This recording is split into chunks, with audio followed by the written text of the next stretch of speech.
खबर वाराणसी से आ रही है, जहां पर गंगा नदी का जलस्तर बढ़ चुका और उसके बाद गंगा नदी में नाव चलाने पर रोक लगा दी गई। घाटों पर जल पुलिस को तैनात किया गया है। दशाश्वमेध घाट पर आरती का स्थल भी बदल दिया गया है और लोगों को नदी के किनारे जाने से बचने की सलाह दी गई है। तस्वीरें देखिए आप, गंगा नदी का जलस्तर लगातार बढ़ता जा रहा है और ऐसे में जो आरती स्थल है उसे भी थोड़ा पीछे किया गया है और लोगों को सलाह दी गई है कि गंगा किनारे जाने से बचें। वाराणसी के घाट डूबे हुए हैं, मंदिरों तक पानी पहुंच रहा है। वाराणसी में बाढ़ की चेतावनी के बीच गंगा का जलस्तर तेजी से बढ़ रहा है। जलस्तर में लगातार हो रही बढ़ोतरी को देखते हुए प्रशासन ने एहतियातन नावों के संचालन पर रोक लगा दी है। घाटों और आसपास के निचले इलाकों में रहने वाले लोगों को सतर्क रहने की सलाह दी गई है। प्रशासन जलस्तर और बाढ़ की स्थिति पर लगातार नजर बनाए हुए है। वहीं प्रयागराज में भी गंगा और यमुना का जलस्तर तेजी से बढ़ रहा है। संगम क्षेत्र के आसपास रहने वाले तीर्थ पुरोहितों की कई कुटियां पानी में डूबने लगी हैं। पिछले 16 घंटे में यमुना का जलस्तर 157 सेंटीमीटर और गंगा का 136 सेंटीमीटर बढ़ा है। Hotel Management with AI. Join IIHM, International Institute of Hotel Management. और बड़ी खबर है बहराइच से, जहां घाघरा नदी का जलस्तर बढ़ा है। कई गांव में घाघरा नदी का पानी भर गया है। बाढ़ और चौकियों को अलर्ट कर दिया गया है। लोगों से भी सतर्क रहने की अपील बार बार की जा रही है। ये तस्वीरें देखिए, घाघरा नदी के आसपास की तस्वीरें हैं, जहां पर जो भी निचले इलाके हैं वहां पर पानी भर चुका है। तो तराई के इलाकों में पानी लगा हुआ। तस्वीरें आप देखिए किस तरह से गांव के गांव डूबे हुए हैं।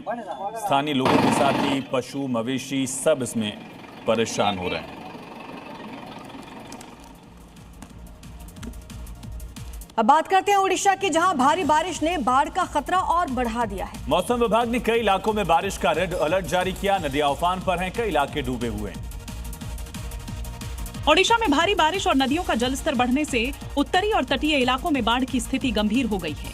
मौसम विभाग ने बंगाल की खाड़ी में बने नए कम दबाव के क्षेत्र की वजह से अत्यधिक भारी बारिश का रेड अलर्ट जारी किया है। राज्य सरकार ने हाई अलर्ट घोषित कर दिया है। अधिकारियों के मुताबिक अब तक 2.37 लाख से ज्यादा लोगों को सुरक्षित स्थानों पर पहुंचाया गया है। भद्रक जिले के 5 ब्लॉकों में जलभराव की वजह से 271 स्कूलों को आज बंद रखने का फैसला किया गया है। बाढ़ प्रभावित इलाकों में राहत और बचाव कार्य जारी है।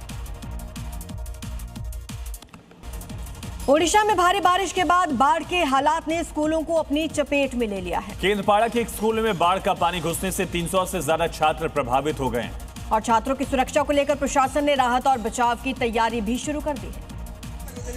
ओडिशा के केंद्रपाड़ा जिले के पट्टामुंडई में मौजूद कुलसाही आश्रम विद्यालय में बाढ़ का पानी घुसने से 300 से ज्यादा छात्र प्रभावित हुए हैं।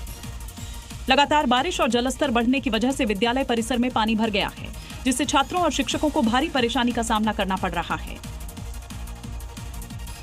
हालात को देखते हुए प्रशासन ने राहत और जरूरी मदद की व्यवस्था शुरू कर दी है। प्रभावित छात्रों के लिए खाना, पीने का पानी और दूसरी जरूरी सामान मुहैया कराने की कोशिश की जा रही है।